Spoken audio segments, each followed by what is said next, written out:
72 को धारा 274 ले राजा चाहिन्छ पनि भन्न पाइन्छ। त्यही भएर नवीन सम्झौता गरेर राजा राख्नु हो भने तपाईहरुलाई हामी मानौला। यदि राजा राख्नु भएन भने बंगलादेश नेपाल हुन सक्छ।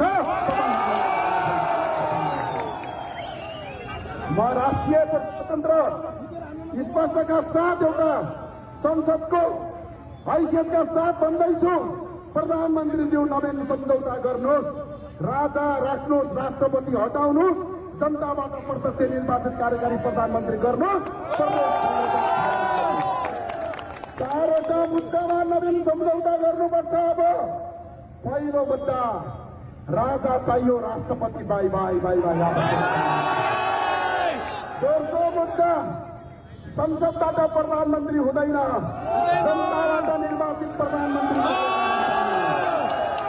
तेस्रो मुद्दा प्रदेश पाल्न सक्दैनौं, प्रदेश पाल्न हाम्रा घाट सेकिए, दाजुभाइहरूले शिक्षा पाइएन, स्वास्थ्य पाइएन, प्रदेशका छोटे राजा आवश्यक छैन। यही संविधानबाट प्रदेश संरचना खारेज गर्नुहोस्। चौथो मुद्दा हिन्दू बुद्ध किराँत सहित वैदिक सनातन हिन्दू राष्ट्र संविधानमा घोषणा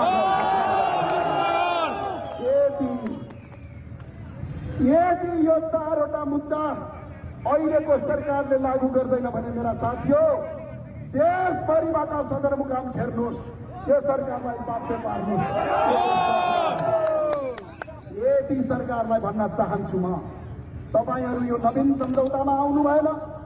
तपाईहरुले जवाब सृजना गर्न थाल्नुभयो भने राष्ट्रवादी साथीहरु राष्ट्रिय झण्डालाई बन्द भएर बंगलादेश या नहोस्, श्रीलंका या नहोस्, बसर असाद जस्तै देश छोडेर आज भाग्न नपरोस्। प्रधानमन्त्रीज्यूको कुरा याद गर्नुहोस्।